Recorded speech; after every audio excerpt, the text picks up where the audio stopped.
اگر نبی نے فرمایا ہے تو سچ ہی فرمایا ہے۔ یہ اعلان اس وقت ہوا جب پوری مکہ کی فضا انکار اور استہزاء سے گونج رہی تھی۔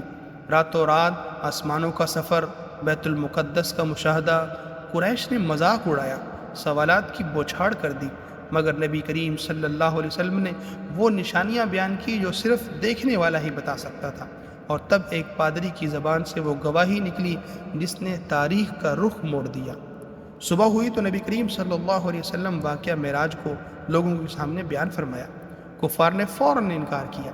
ان کے مطابق تو مکہ سے بیت المقدس کا سفر مہینے بھر کا تھا، اور یہاں صرف ایک رات میں واپسی سمیت آسمانوں کا سفر بھی مکمل۔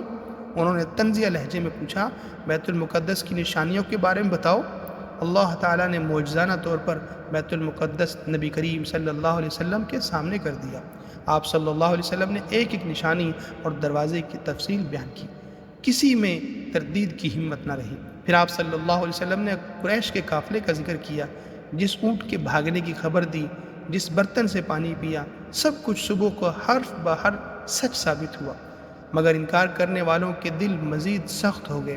ایسے میں جب حضرت ابوبکر صدیق رضی اللہ تعالی عنہ نے یہ واقعہ سنا تو فرمایا، اگر نبی نے فرمایا ہے تو یہ بالکل سچ ہے۔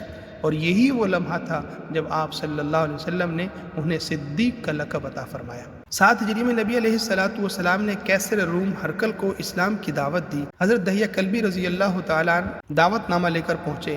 ہرقل نے عرب تاجروں کو بلایا۔ اتفاق سے ابو سفیان رضی اللہ تعالیٰ عنہ تب مسلمان نہیں ہوئے تھے، وہاں موجود تھے۔ ابو سفیان نے باتوں باتوں میں معراج کا تذکرہ بھی چھیڑ دیا۔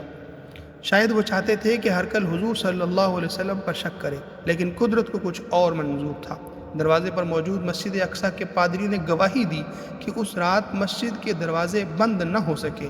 صبح جب آیا تو دروازہ بند تھا، مگر قریب چٹان پر جانور باندھنے کا نشان تھا۔ پادری نے کہا کہ یہ رات اسی نبی کی آمد کی تھی جس کی بشارت حضرت عیسیٰ علیہ السلام نے دی۔ انہوں نے یقیناً مسجد اقصیٰ میں نماز ادا کی ہے۔ اس شہادت نے اور اس گواہی نے زمین پر انکار کو چیلنج کر دیا، اور معراج کی سچائی کو آسمانی گواہی ملی، اور موجودہ تمام کے تمام کافر اس بات پر مجبور تھے کہ ہم نبی پاک صلی اللہ علیہ وسلم کو کس طرح سے جھوٹا ثابت کریں، کیونکہ جو وہ مطالبہ کرتے تھے نبی پاک صلی اللہ علیہ وسلم اللہ کے حکم سے اس کو کر دکھایا، اور وہ بعینہ ہی تمام کا تمام سچ نکلا۔